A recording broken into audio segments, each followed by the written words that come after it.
Welcome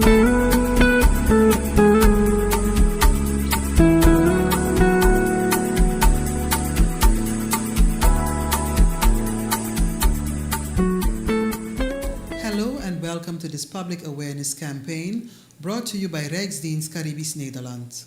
This program will highlight the changes in the electoral laws for the upcoming March 2nd elections of the Island Council of St. Eustatius. I am Alida Francis, Communication Advisor for the RCN. With us today we have Island Governor Mr. Gerald Berkel, who will speak to us about the changes in the electoral laws. Governor, thank you and welcome. What am I supposed to do to be able to cast my vote? Thank you, Alida, and thank you for this opportunity to bring this information to the public of St. Eustatius.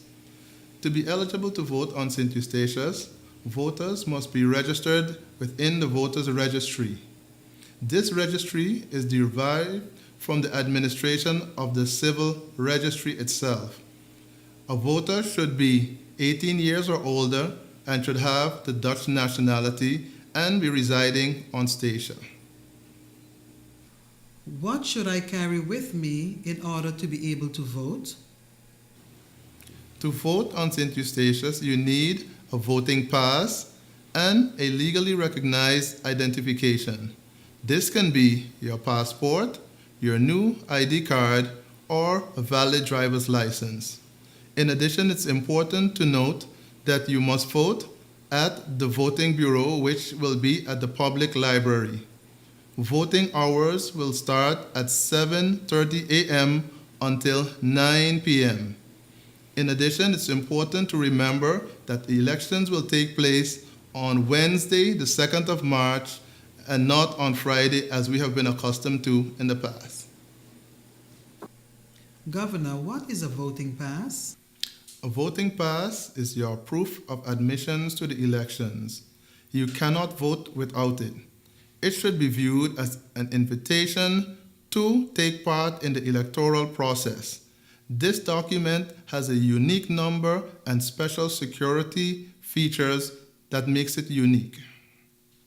What should I do if I do not have a voting pass?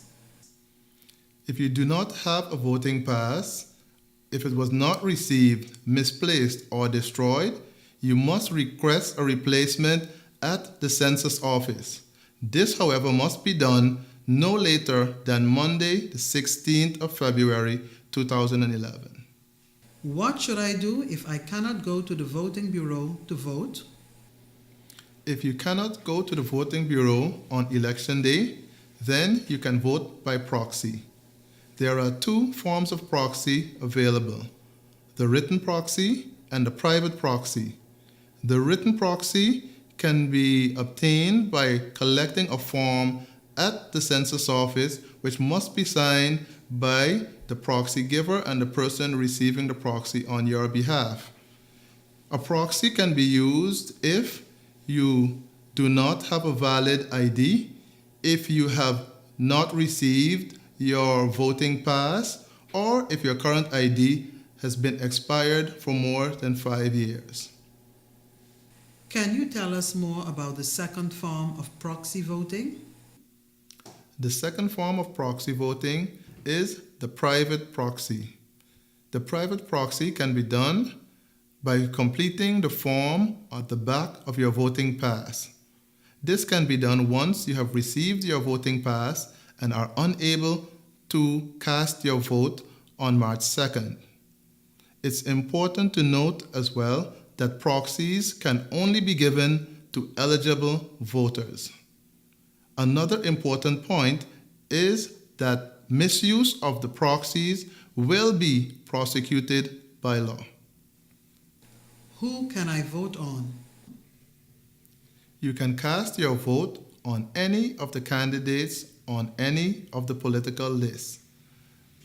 These ballots will be printed in black and white. This is different than in the past. There will be no pictures and no colors. What does the voting bureau look like? When you enter the voting bureau, you will notice a table with the members of the voting bureau are seated. You will also notice the voting booths themselves and the ballot box. Hand your voting pass and ID to the members of the voting bureau, who will then give you the ballot. Walk directly to an available voting booth where you will find a red pencil. Please notice there will be no curtains on the voting booth. Cast your vote on the candidate of your choice, then deposit your ballot in the ballot box. What should I do at the voting bureau? You must vote alone. To do so, unfold the ballot you receive from the members of the voting bureau and use the red pencil to fill in the circle in front of the candidate of your choice. Then fold your ballot and deposit it in the ballot box.